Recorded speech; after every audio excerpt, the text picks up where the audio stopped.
Top 5 mods not to install. Skyrim Anniversary Edition. Skyrim's modding community have really come across with some of the best mods we ever had among us. And even better, there is so many channels out there making mod reviews, showing some really nice mods. The problem is, I haven't found anyone like literally who is talking about mods that you should not install. Mods that will eventually break your game, crash your game, corrupt your save file, and in the end, break both your body and spirit. So in this video, my goal will be to pretty much help you have the most stable, the most awesome looking Skyrim, while at the same time, stability is going to be the #1 priority in this channel. So let's start with the top 5 mods that you should never use. First mod.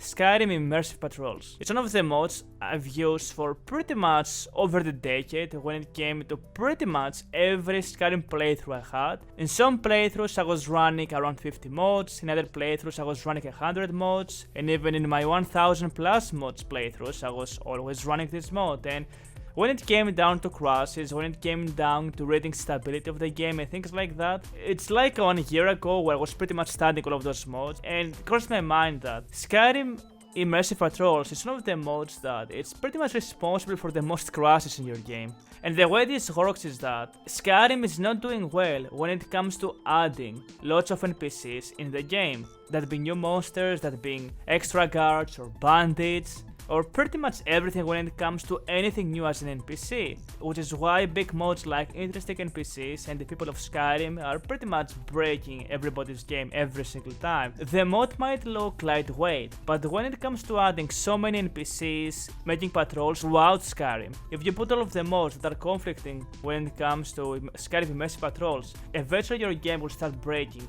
sooner or later, and the more later your save goes into the end game, the more crashes and the more often your game will break. If you remove Skyrim Immersive Patrols from your game, that being said, you will have to make a new save file that will improve not only the overall performance of your modded Skyrim, but it will reduce greatly the amount of crashes. And I'm going to explain this later in the video. I always thought Skyrim Immersive Patrols were making Skyrim to feel much more fresh, much more new, much more unique, but in exchange you have to pretty much sacrifice everything. And when it comes to stability, when it comes to having a healthy game and playing instead of modding the game constantly because of how many crashes you have, maybe from this video the highest priority of mods that you should never use. Let's go to the next mod.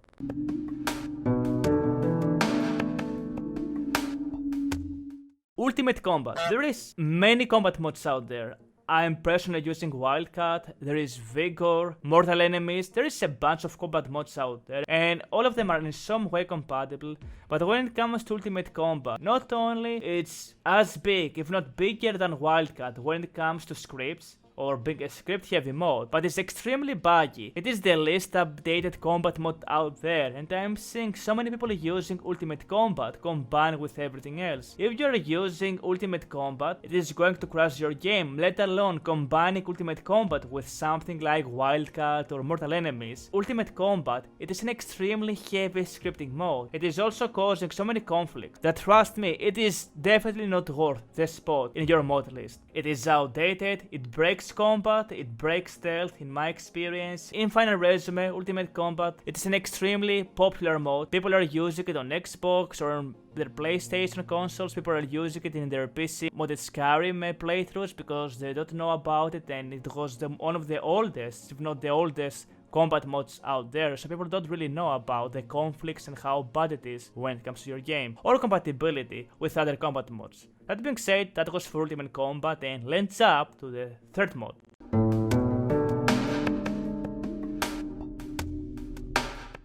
Lively Inn Taverns.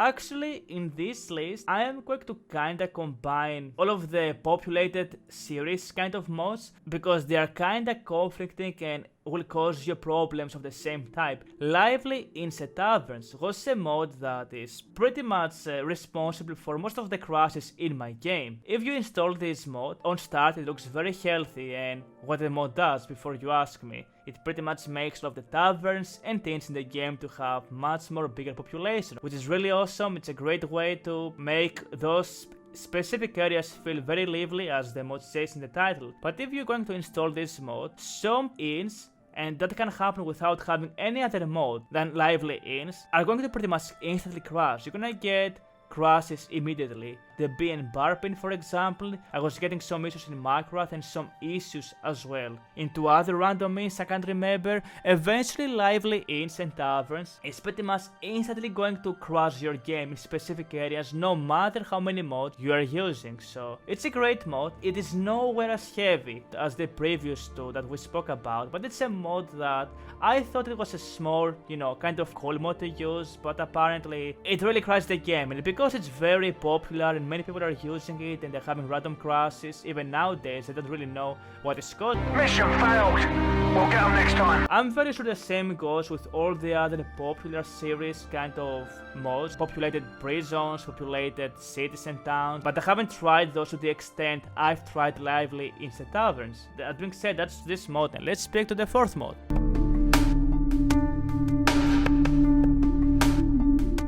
Player Headtracking. Now, Player Headtracking is a mod that it is unavailable on Anniversary Edition, so it only goes for Special Edition, but given how popular this mod is, I think Player Headtracking, it is actually the biggest scripting heavy mod, and I'm really sorry to say that it is going to pretty much break your game every single time. If you're experiencing random crashes while you're in combat, while casting spells, while running around, while visiting areas, while you go out in real life, it's because you are running Player Headtracking mode. When it comes to scripts, when it comes to conflicts, when it comes to everything, this mod is ultimately the boogeyman of crashes and pain. Lots of pain. Player Headtracking pretty much makes it where every NPC has this short range where they move their heads left and right. It's a very nice and modern feature. It even comes with some voice lines, and some NPCs will do that. It's a very neat mod actually. The cost you are getting to make this mod run, it is pretty much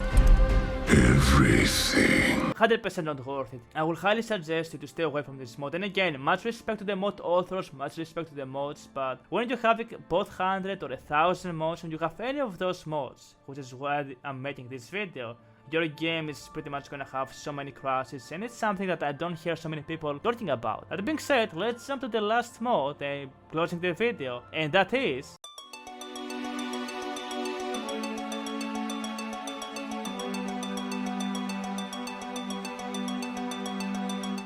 enhanced blood textures. I agree with you. I think Skyrim without enhanced blood textures doesn't feel like Skyrim. It is such an important and cool mod. It is so famous. But because it is so famous, I never hear people talking about it. In case you don't know, enhanced blood textures makes it where every NPC has now this script where they bleed out, and it also conflicts with combat modes and wounds and things like that. Let's say you run Wildcat or something, I don't like that. It works with magic, and every NPC kinda bleeds out. And just imagine for a second, you're running enhanced blood, combine that with Immersive Patrols, combine that with Ultimate Combat, and combine that with PC Headtracking. Those 4 mods alone, they are responsible for pretty much, if I could bet, the most of the crashes when it comes to Skyrim. Now, enhanced blood textures or enhanced blood, however you want to call it, it is a very heavily scripted mod, which is why I would recommend you to do what I am doing and go to the mod authors page and download the light version of this mod. The light version of this mod, it's kinda hard to explain, but it includes 1/3 of the scripts of the main mod.